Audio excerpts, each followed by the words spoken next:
दोस्तों आज 2026 में ईवी मार्केट पहले से काफ़ी मैच्योर हो चुका है। प्रोडक्ट्स बेटर हो गए हैं, चार्जिंग नेटवर्क इंप्रूव हुआ है, बैटरी टेक फास्ट इवॉल्व हो रहा है, लेकिन बायर की कंफ्यूजन अभी भी बहुत ज़्यादा है। और इंटरेस्टिंग बात यह है कि आज के मिथ्स पुराने मिथ्स की तरह नहीं है। जब लोग पूछा करते थे कि ईवी जो है उसमें बैटरीज में आग लग जाती है और ईवीज जो है वो चलने लायक हैं भी या नहीं, आज के मिथ्स जो हैं वो काफ़ी स्मार्टर हो गए हैं। जैसे कि 60 किलोवाट आवर बैटरी हाईवे पे काम करेगी या नहीं, bigger battery means better EV, DC fast charging use की तो बैटरी बर्बाद हो जाएगी, एलएफपी बैटरी मत लो बिकॉज वो इंफीरियर है, होम चार्जिंग है तो पब्लिक चार्जिंग नेटवर्क की जरूरत ही नहीं है। तो ये कुछ मिथ्स हैं आज के। और प्रॉब्लम ये है कि इनमें से काफी सारी स्टेटमेंट्स जो मैंने बताई वो कंप्लीटली फॉल्स नहीं होती, बल्कि वो इनकम्प्लीट होती हैं। और जब बायर्स इनकम्प्लीट इंफॉर्मेशन पर डिसीजन लेता है तो रॉन्ग कार चूज कर बैठता है। तो आज की इस वीडियो में हम ऐसे ही 10 ईवी मिथ्स बर्स्ट करेंगे जो 2026 में बायर्स को कंफ्यूज कर रहे हैं, और इस सब को हम कामली, लॉजिकली और डेटा के साथ क्लियर करेंगे। तो चलिए वीडियो को शुरू करते हैं। मैं हूं सौरभ और आप देख रहे हैं ऑल अबाउट टीवीज। दोस्तों सबसे पहले बात करते हैं मिथ नंबर 1 की, जिसमें लोग कहते हैं कि a 60 kilowatt hour battery is only good for city driving. यह मिथ बैटरी साइज को आइसोलेशन में देखने से आता है। रियलिटी क्या है? बैटरी कैपेसिटी इंपॉर्टेंट है, बट हाईवे यूजेबिलिटी सिर्फ किलोवाट से डिसाइड नहीं होती। Efficiency, aerodynamics, speed, terrain, weather, payload और चार्जिंग एक्सेस, ये सब कुछ मैटर करता है। और रिपोर्ट्स के हिसाब से ईवी सिटी ड्राइविंग में यूजुअली ज्यादा एफिशिएंट होती है बिकॉज रीजनरेटिव ब्रेकिंग का बेनिफिट मिलता है, जबकि हाईवे पर हायर स्पीड्स पर ड्रैग ओवरकम करने के लिए ज्यादा एनर्जी लगती है। और energy.gov भी, जो कि गवर्नमेंट की साइट है, वो भी डायरेक्टली कहती है कि हाईवे स्पीड्स पर बैटरी मच फास्टर ड्रेन होती है as compared to city driving. तो इसका मतलब क्या है कि 60 किलोवाट आवर बैटरी यूजलेस है सिटी के बाहर? ऐसा बिल्कुल नहीं है। अगर कार एफिशिएंट है, एरोडायनेमिक्स अच्छे हैं, रूट प्लानिंग सही है और चार्जिंग अवेलेबल है, तो 60 kilowatt hour battery pack highway और इंटरसिटी दोनों के लिए काफी यूजेबल हो जाता है। NREL भी रोड ग्रेड और स्पीड एनर्जी के यूज को मेजर ड्राइवर मानता है, जो क्लियरली दिखाता है कि same battery different driving condition में भी डिफरेंट परफॉर्मेंस दे सकती है। तो इसका मतलब ये हुआ बैटरी साइज इंपॉर्टेंट है, but battery size alone range का फुल आंसर नहीं है। तो चलिए अब बात करते हैं दोस्तों मिथ नंबर 2 की, जो जिसमें लोग ये अक्सर कहते मिलेंगे आपको कि a bigger battery automatically means a better EV. दोस्तों ये जो स्टेटमेंट है ये भी ओवर सिंप्लीफाइड लॉजिक है। मतलब बिगर बैटरी आपको ज्यादा स्टोर्ड एनर्जी दे सकती है, बट ऑटोमेटिकली बेटर कार नहीं बनाती। बिगर पैक का मतलब होता है higher material use, higher cost, ज्यादा वेट और कभी कभी अननेसेसरी ओवरकिल भी हो सकता है for the buyers real use. IEA के बैटरी एनालिसिस में बैटरी केमिस्ट्री और पैक इकोनॉमिक्स दोनों इंपॉर्टेंट फैक्टर हैं, और ईवी प्राइसिंग या यूजेबिलिटी को सिर्फ बैटरी साइज से एक्सप्लेन नहीं किया जा सकता। इनफैक्ट IEA ने इवन नोट किया है कि battery size alone car price dynamics को एक्सप्लेन नहीं करती। इसको एक प्रैक्टिकल एग्जांपल से समझो। अगर एक बायर का 90% यूज सिटी पे होता है और वीकेंड्स पर नॉर्मली 150 किलोमीटर्स के ट्रिप हैं, तो उसके लिए एफिशिएंट जो है वो 45 से लेकर 60 किलोवाट आवर का बैटरी पैक बढ़िया रहने वाला है। अगर हम इसको कंपेयर करें much more expensive long range battery pack से, तो बिगर बैटरी पैक बेटर तब हो सकता है जब आपका यूज केस उसको जस्टिफाई करे, वरना आप अननेसेसरी एक्स्ट्रा कॉस्ट पे कर रहे हो for the range that you बेयरली use. मतलब अब आप ऐसा सोचिए, आप अगर 80 किलोवाट आवर का बैटरी पैक ले रहे हैं, लेकिन आपकी मेजर ड्राइविंग सिटी पे है और जो हाईवे ड्राइविंग वो वीकेंड्स पे नॉर्मली मंथ में 1 और 2 टाइम्स है, तो मेरे हिसाब से आपको 80 किलोवाट आवर के बैटरी पैक पे नहीं जाना, क्योंकि वो कहीं ना कहीं आपकी कार का वेट बढ़ा रहा है, आपकी कार का जो प्राइस है वो भी कहीं ना कहीं जस्टिफाइड नहीं होता। तो बेस्ट ईवी वो नहीं है जिसमें बड़ा बैटरी पैक हो, बेस्ट ईवी वो है जिसमें बैटरी साइज आपके यूज केस के साथ मैच करता हो। अब बात करते हैं दोस्तों मिथ नंबर 3 की, जिसमें हम बात करेंगे fast charging destroys the battery and DC charging should be avoided completely. ये बात बहुत लोगों में आपने सुना होगा, बहुत सारी ऑनलाइन भी आपने देखा होगा। ये जो मिथ है ये हाफ ट्रुथ है बेसिकली। लेटेस्ट जियोटैब एनालिसिस के हिसाब से 22,700 व्हीकल्स के डेटा सेट पर उन्होंने जो एक्सपेरिमेंट किया था वो ये शो करता है कि high power DC fast charging जो है वो बैटरी डिग्रेडेशन को इंक्रीज कर सकती है, स्पेशली जब फ्रीक्वेंट हो और चार्जिंग पावर हाई हो। उनके डेटा में लो डीसीएफसी फ्रीक्वेंसी व्हीकल्स का एवरेज डिग्रेडेशन जो था वो 1.5% पर ईयर था, जबकि higher frequency high power DC fast charging users के लिए 3% पर ईयर तक गया।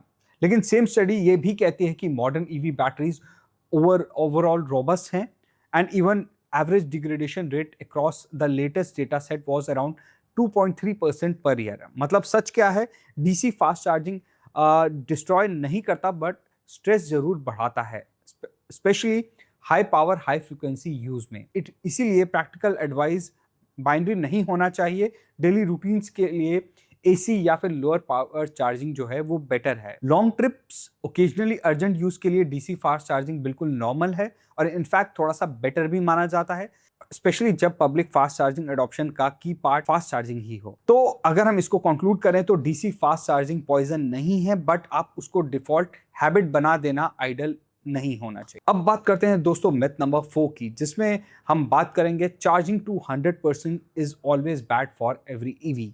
ये स्टेटमेंट भी बहुत एब्सोल्यूट है। जियोटैप की 2026 बैटरी हेल्थ स्टडी के अकॉर्डिंग डिग्रेडेशन तब नोटिसेबल एक्सिलरेट होती है जब व्हीकल अपना बहुत ज्यादा टाइम नियर फुल या नियर एम्प्टी स्टेट में स्पेंड करता है। स्टडी का कंक्लूजन ये नहीं था कि 100% चार्जिंग कभी मत करो, बल्कि ये था कि एक्सट्रीम एसओसी पर प्रोलॉन्ग टाइम अवॉइड करना स्मार्टर होता है। और बैटरी केमिस्ट्री का रोल यहाँ क्रिटिकल है। आईईए के 2025 बैटरी एनालिसिस के मुताबिक एलएफपी बैटरी पैक्स की एनर्जी डेंसिटी एनएमसी से लोअर रहती है, बट एलएफपी का एक प्रैक्टिकल एडवांटेज ये है कि it can be taken to 100% SOC when required without the same long term degradation, whereas many NMC systems are more conservatively managed for long term performance। मतलब एक simple rule याद रखो, trip पर जा रहे हो तो 100% चार्ज करो इफ नीडेड। गाड़ी को रोज 100% चार्ज करके पार्क छोड़ना हर केमिस्ट्री और यूज केस में आइडल नहीं होता। सो 100% इज ऑलवेज बैड भी गलत होगा और 100% डजंट मैटर एट ऑल भी गलत होगा। 100% चार्जिंग का आंसर बैटरी केमिस्ट्री और यूजेज पैटर्न पर डिपेंड करता है। दोस्तों अब बात करते हैं मिथ नंबर 5 की, जिसमें हम बात करेंगे thermal management doesn't matter much, all EV batteries age रफली द सेम। ये बहुत इंपॉर्टेंट मिथ है एंड हाईली अंडररेटेड मिथ है। जियोटैप स्टडी का one of the latest and clearest finding ये था कि climate and charging condition battery ageing को मटेरियली इफेक्ट करता है। हॉट क्लाइमेट्स में बैटरी पर पेनल्टी डालता है and high power charging stress और भी बढ़ा देता है। Same study says vehicle model difference likely come from the battery chemistry choices and unique battery management system configuration. In other words, design matters, cooling matters, thermal management matters. अगर दो EV same battery size use कर रही हैं, इसका मतलब ये नहीं है कि लॉन्ग टर्म एजिंग भी सेम होगी।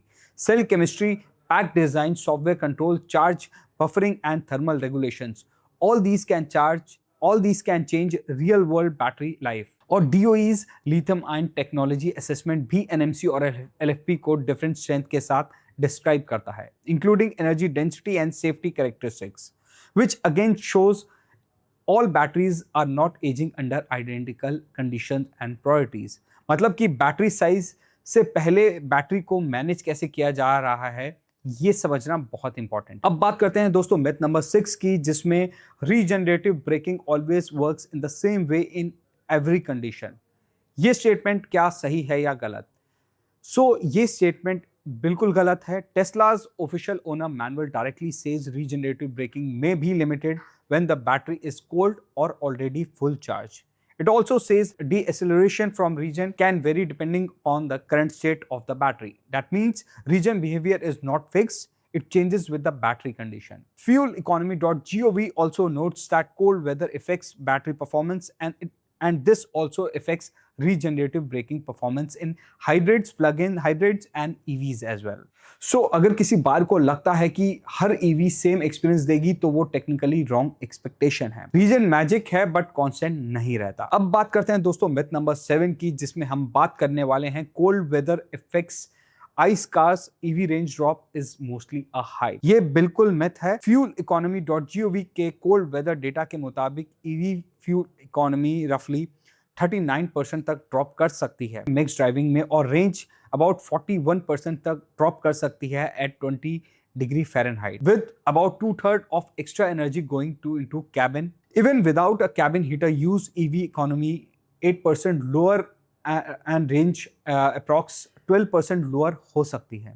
अब इंडिया के कॉन्टेक्स्ट में समझते हैं कि इशू हर जगह नहीं होगा, but North India winters, hill station trips, cold morning starts और heater usages definitely EV efficiency को इफेक्ट करते हैं।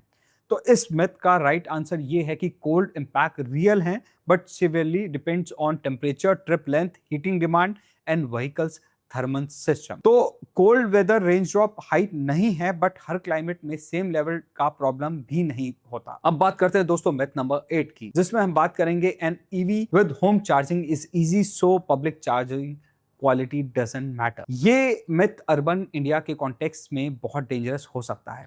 IEA के 2025 EV चार्जिंग एनालिसिस के मुताबिक home charging remains the most popular way to charge, but at the same time report clearly says more public chargers are needed for the mass adoption, especially for the people without access to home charging. IEA's infrastructure work also emphasizes on charging services need to be easy to use, reliable and transparently priced. Raw availability alone enough नहीं है, बल्कि quality भी matter करती है. Even if you personally have a home charging, public charging still matters for road trips, apartment dweller confidence and resale perception and your flexibility to move or your charging situation changes. So अगर आपके घर पे charger है और आप बोलते हो कि मुझे पब्लिक नेटवर्क की ज़रूरत नहीं है, तो ये बहुत नैरो व्यू पॉइंट होने वाला है।